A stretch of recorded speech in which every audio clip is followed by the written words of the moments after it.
We're going to talk about some more new music coming up right now with a guy who is joining me on the phone, a good friend who I often see out and about at various things. We always have a good time catching up when we do get a chance to hang, whether it be in the living room of Sebastian Bach's house or on the Monsters of Rock cruise or wherever it may be. It's always nice to chat with Jeff Scott Soto. How are you, brother? My brother, what's happening, man? All good, all good. How are things in your world? Staying busy? They're probably not as busy as you are, but I'm trying to catch up. between you and Mike Portnoy, I swear to God, you guys just throw everybody to shame with how busy you both are. Well, Portnoy's in multiple bands. I just have multiple jobs, but I guess it's kind of the same at the end of the day. Kind of the same thing, exactly. It is. Well, you're not so shabby yourself there, Jeff. You're always juggling a lot of different things at the same time here.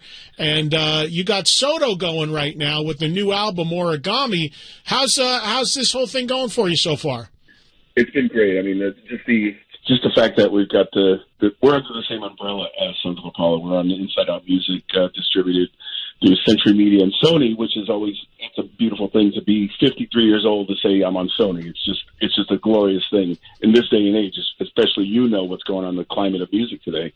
So, they've been great. They've been great for Sons of Apollo. They've been great with me. Everything's just pro right across the board. So I can't complain. We're just doing the whole promo media thing right now, trying to get as much exposure out there as possible. And I'm not giving up with this band. This is album number 3 for Soto, and I'm just so proud of it, especially this one. It's just a strong record. Talk about, because this is not to be confused with when you do stuff under your own name, or right. Of course you've got Sons of Apollo. You just started doing some stuff with Jason Beeler I want to touch on. You've, of course, sure. Trans-Siberian Orchestra. So yeah, like I said, you're not far behind us in terms of workload. But tell everybody who are not familiar with the band Soto, the origins of this whole thing. Well, the deal is, the Jeff Scott Soto thing, that's the stuff I do. It's more melodic hard rock that I do with Frontiers Records, and I'm still pursuing that. I still do a lot of stuff with and for them. But Soto was always my ambition to kind of get back to the heavier stuff. A lot of people give me a lot of flack saying, dude, what's going on? What's with this heavy stuff you're doing? We want you doing the melodic stuff. It's like, hey, assholes, I started my career with Yngwie Malmsteen. It doesn't get heavier than that. It's like my whole career started in heavy metal, and I kind of wanted to get back to something that was just more durable and more heavy, and that's how we started the whole Soto thing back in 2015. So, that's exactly it, and I'm not giving up on it. Unfortunately, we lost our bass player, as we've spoken about before, Dave Z. And this is just the next step forward. We have a new bass player in the band named Tony Dickinson, who's actually the guy that replaced Dave Z in TSO as well. But Tony's he's been more instrumental in writing for us on the first 2 Soto records. So he's kind of the silent member from the very beginning. And when it was time to actually start moving forward, it was a no-brainer. I asked him to be a part of this, and he stepped right in. And he's been very instrumental on the material and helping us produce. And he's a very talented individual. That's why he's working with TSO, and now he's working with us. And it's a cool record. I'll tell you, you talk about it being heavier, and it certainly is, but it's not as proggy as Sons of Apollo can get, but there's elements of that in there too, isn't there? Well, yeah, I told the guys don't hold back, because especially since Inside Out Music is primarily proggy, or it's a prog label, I didn't want to turn into something that just it just fell off the radar of what they're used to promoting and pushing. So I told the guys, hey, if you want to throw in some crazy time sigs and musical changes of bars, whatever, go for it, because I think they'll appreciate it more, and the people that they already tune into, they'd appreciate it just as well. And I think also the Sons of Apollo thing kind of threw me into a whole new line of people discovering me, or maybe forgotten about me through my years with Yngwie, whatever. So I'm just kind of trying to find a nice lineage of where the music's going to lie and where I really want to be musically. Have you been able to line up live shows for this band? Yeah, we did a South American tour. We did a show in Puerto Rico as a launch just before we did the Monsters of Rock this year. And then from there we did a South American tour, and now we're going to Europe in September. We just released UK European dates for September. And the rest of the world kind of has to catch up. Anybody knows, especially when it's new music, how difficult it is to get out there. You know how difficult it is to find a core audience enough to, especially to tour. And so the U.S., Asia, all these countries and regions, they have to catch up to where the other ones have already been there for me. They've been a hotbed for me to be touring all these years. And I'd love to take it around the world, but for now it's going to be South America and Europe until everybody else catches on. Yeah, and I just talked about that before you came on, that it is, and I sympathize as a fan of so many of these artists, it is unbelievably brutal to try to get new music over, get people to know about it, get people to care about it.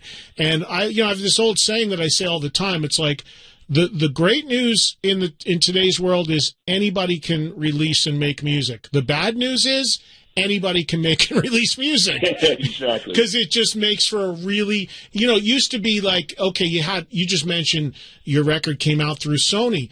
It used to be, wow, I've got a record, it's on a record label, there has to have been some level of accomplishment just for that. It was an event in and of itself that something existed as a release. Now all that is gone. Now you're just thrown out there with the masses of anybody that can make a record in their bedroom and put it up on any of the sites or whatever. So it's become so convoluted and so oversaturated, it's made it really hard, even for established artists like yourself, I would think, to stand out. It's just a different world. It's a different climate. I mean, we're so used to a certain way. You made an album, you went on tour, you supported it, you went home and rested, you made an album. You had a kind of a routine, and that routine's just completely, it's just destroyed. But, we still have our ideals of how we like to do things and how we've done things, and we still try to implement them and try to kind of blend in with the new way things are being done. It's, I think we're still trying to find that middle ground of exactly how we're going to get the music out there and get people to listen. But the main thing is people to show up. I don't give a shit if you download it for free. I mean, I shouldn't be saying that, but no matter where you listen to it, and if you dig it, you got to support it, because without the support, we can't go on tour and play in front of 30, 40 people a night. That doesn't pay the cost. Forget about paying us. It doesn't pay the cost, of a sound guy and hotels and flights and transportation. All that shit's expensive, and you can't do that without the support of enough people to come to the shows. Yeah, and I've said that many times, too. I mean, I'm seeing that more and more with music. It's a shame to say it, but it almost becomes like the music almost becomes the ad, if you will, to get people to know the band exists and to hear it and then hopefully drive them to the live shows, because that's, I see it more and more. People just say, hey, just find a way to hear it. We just want you to hear it. And if you like it, become a fan and then get on board with the other stuff. And that really is the end game for a lot of this stuff. If you can find a way to cut through and let people know it's out there. The one thing that, like, so in other words, if somebody's a fan of yours, Jeff Scott Soto fan, they know you from TSO or Yngwie or any of the stuff, Sons of Apollo, whatever.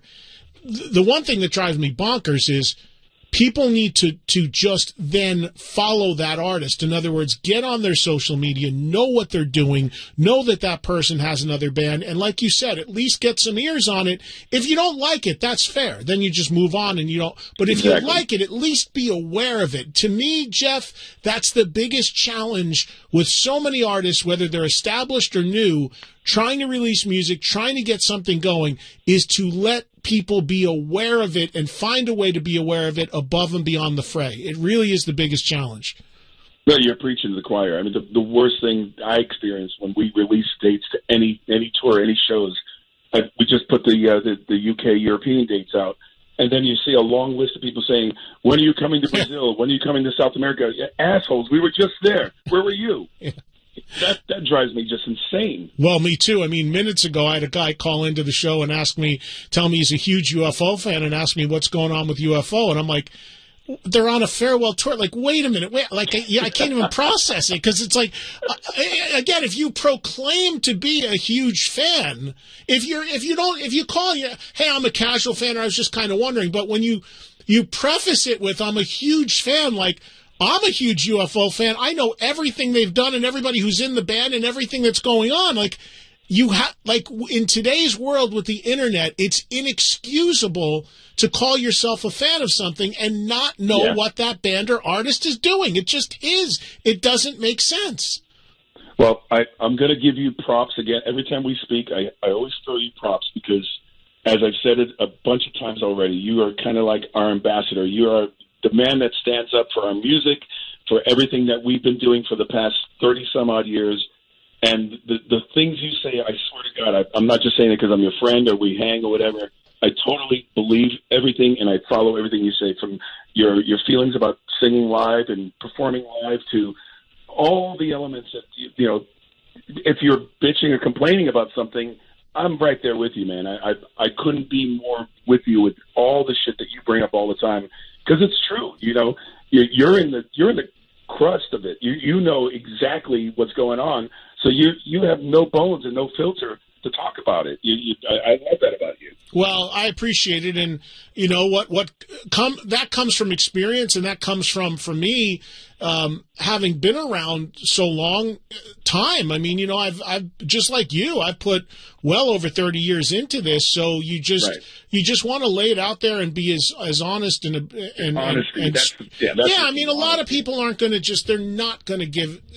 People either don't want to hear the truth or they don't want to say the truth, and it's important, at least for one person, to be out there saying it. It's not like you're shitting on anything, but you just want it to be real and you want it to be great, and you want fans, if it is great, to know about it and follow it and be on top of what's going on with it. So, you know, I'm always hoping, when some of the things that I say are in the negative, I'm hoping that I'm wrong. I'm hoping just one time, let me be wrong. let me see a band from the 80s come back with a huge record or something. I don't know. But I don't claim to know it all, but I know what I see living it each and every day. So I wish you nothing but luck with Soto, and I hope that you know, things happen the way you want them for this record. You know, I'm not I don't have any crystal ball or huge expectations that we're going to be the next best big thing. But as you said, you know, all we can do is throw it out there and hopefully see if it sticks. And that's what I'm doing. I'm not just going to sit back and rest on my laurels. You know, like I said, I'm 53. I've done a lot of shit through my life, but I have a lot more to do. And that's the reasons why Sons of Apollo and Soto are my two babies right now. Those are the two things that I really I'm concentrating on the most, and those are the two things I'm going to just keep pushing the most, because this is where we are right now. This is something that we can actually make a statement, and hopefully people will find out about it and actually get in on it. Well, the record again is called Origami. Before I let you go, I'm going to play everybody Hypermania so they can hear a track from it. But I want to hit you with a few other things before I do that. Yeah. You mentioned Sons of Apollo, and I know that you guys recorded something live. I think it was in Greece, and that's coming out soon, right? It's actually in Bulgaria. Yeah, okay. It's a live DVD, CD, Blu-ray, the whole nine, and that thing's coming out, I think, August 31st, somewhere around that area. So that's kind of holding everybody off until the new Sons album coming out, I guess, beginning of next year. I'm about 6 songs deep in singing that and getting that done. We'll probably be mixing that and getting it in the can soon. So, yeah, I'm just utilizing this downtime, which I don't look at as downtime because I'm full bore with the whole Soto thing as far as downtime with Sons of Apollo, but we're still working. We're still churning it out. I mean, this album's going to be slamming just like the first one. So I'm just going to keep the machine going. And that's the other thing you brought up earlier. I'm doing these acoustic shows with Jason Beeler from Saigon Kick. You know, it all started from I kind of had this bucket list thing of wanting to front Saigon Kick as their singer for one show in my lifetime. Just if we could do one show, I'd love to sing all those great songs. And from that, it stemmed, well, let's in the meantime, let's have some fun doing these acoustic things. They've been great. And now all of a sudden we got an agent and we're being booked all over the place. We're doing Chicago next week. We've got Vegas and Salt Lake City coming up. We've got all these things lining up that I'm filling in when I can and if I can before TSO takes over. Yeah, well, so you were a big Saigon Kick fan, huh? Well, yeah, I mean, because Jason Beeler and I he got his feet wet with us with the band Talisman when we did our first tour back in 1990 back in Sweden. And he came back after that tour, and that's where he started Saigon Kick, because he now had this bug, this fever pitch went through the roof, and he wanted to do exactly what we were doing, but with his own band, and that's how he started Saigon Kick. So I've known Jason since like 1988. I wasn't aware of that. Oh yeah. We did the first Talisman record. The guitar player that did the album, he had stage fright, so when we the album blew up in Sweden, and we had to do a month-long tour. The guy said, I can't play on stage. We didn't want some guy who was going to be staring at the back of the wall. So I called Jason because I recently met him, and I said, we got to do something together. And he was a perfect fit, and he came on tour with us.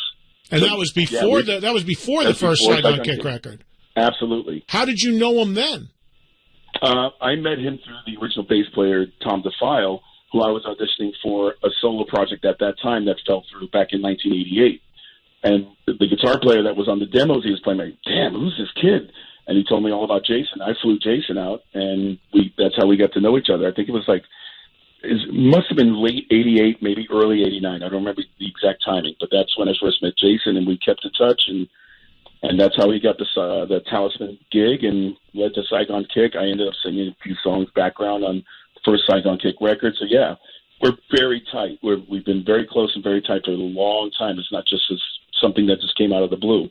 And did you guys do this together? Was it the first time you did it on the cruise? No, we did something here in L.A. before that, and I believe we did one more before the cruise. The cruise thing was that was just like icing on the cake because it's working so well. Now we want to take it in front of people in a way that we knew it would actually work. That's why, yeah, that was just a blast, the pre-cruise party. Yeah, it's good to see Jason out there. I see him, all the time wherever, well, not all the time, but on the cruises and stuff, and we're in touch, and he's a character, man, and he's fun to talk to. And he's good to see him out being active and making music and playing again because he's a real talented guy, and it's good to see that happening. Would you guys ever consider taking it to the point of making a record together? We haven't ruled against it. What kind of record? That's the main thing, timing, all of the above. I mean, again, I would love to do it in the Saigon Kick moniker because obviously he can kind of extend what they've already done. But if we do something together, it goes back to exactly what we were talking about earlier. You basically starting over. You're trying to get people interested in something that there's no identity behind, but you put the Saigon Kick name behind it, and then you can kind of put in the devil in the details. I'm actually quoting it. Saigon Kick. I know. I was just going to say that. You put the devil in the details after you've already put the brand out there that everybody's familiar with. So I don't know. I would love to do it. I'm hoping we will get it to that point someday. And, we're sitting here talking in mid-June, but before you know it, TSO is going to start calling too. Dude, it's crazy. And that I'm going on 12 years now with TSO, and that's like the longest stint of anything I've ever done musically that's been this consistent. And I couldn't be more blessed to be a part of that whole organization. Every year I don't take for granted they're going to call on me, but I always reach out to them if I got stuff coming up just to make sure it doesn't coincide. But I always give them the loyalty and the first run. And you guys want to use me, I'm available, but please let me know because I got other stuff. I always give them that respect the same way they've given it to me. Yeah, I've never seen you do TSO because, of course, I'm on the East Coast, man, and you do the West Coast version, so I've never had a chance. Although somebody told me the West Coast version, there is some point pretty east you guys get, which I was surprised that was the West Coast market. I don't know if somebody told me like Ohio or Florida or something. No, we get down to Florida, New Orleans, Birmingham, Alabama. We even get up to in Georgia, Atlanta, in that area. Really? It's kind of crazy. We make a joke that the East Coast band basically is the 13 Colonies band, and the West Coast band is everything else.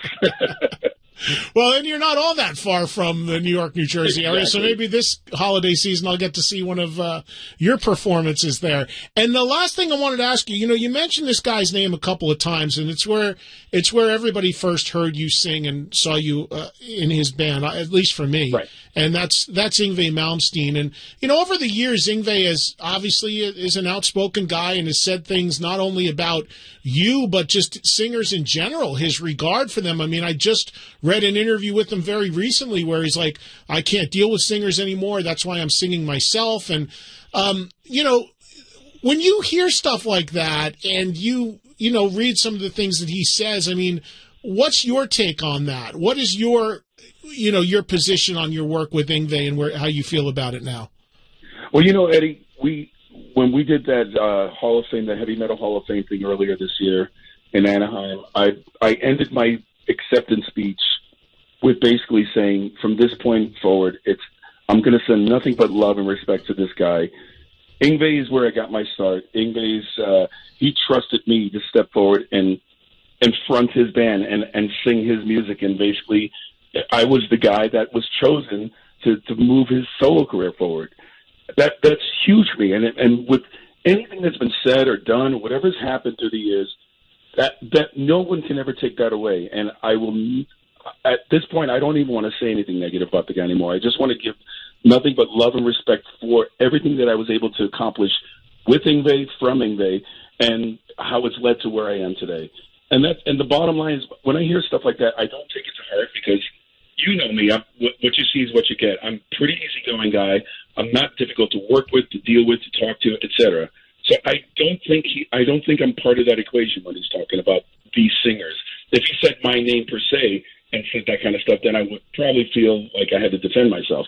But I don't feel that he's talking about me per se. I think you think about it, he's worked with like 12 singers.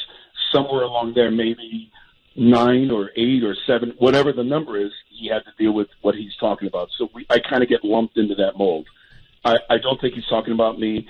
And personally, I hope someday we can mend whatever's going on between us, because I don't want to leave this earth with anybody thinking any different of who I am and who I want to be and how I want to be presented. So I'm hoping someday we can shake hands, give a hug, and become friends again. When was the last time you saw him? Oh, man. Probably at NAMM somewhere. It was before, I think it was before Marcel Jacob, rest his soul, from Talisman took his life. And I think I made a statement after that when Yngwie didn't really want to be, he didn't want to acknowledge it, didn't want to be bothered with the news, whatever. I took that offensively because of my friend taking his life. I thought when somebody dies, you kind of just water under the bridge. You just show a little respect, and I took it as disrespect. So I might have said a few things back then, and that might have given them the edge to kind of move me out of his picture. And from that, it just got uglier and uglier, and it's so unnecessary. Bottom line, and don't have any bones against Yngwie.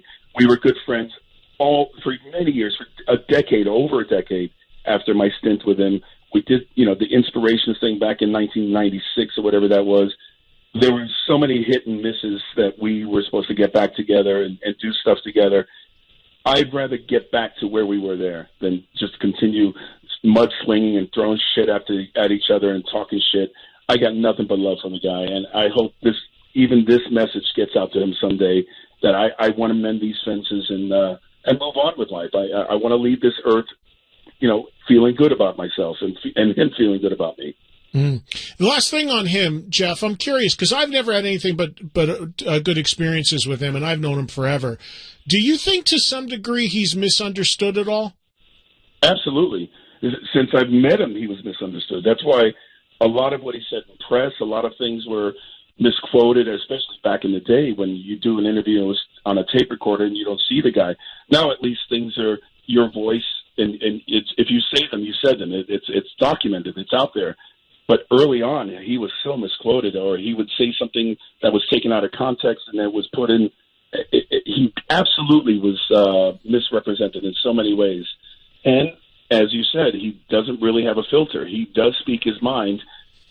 That's probably one of the best qualities about Yngwie, is that there's no bones. It's like if he feels somebody's not a great guitar player, he's going to say it because he was asked that.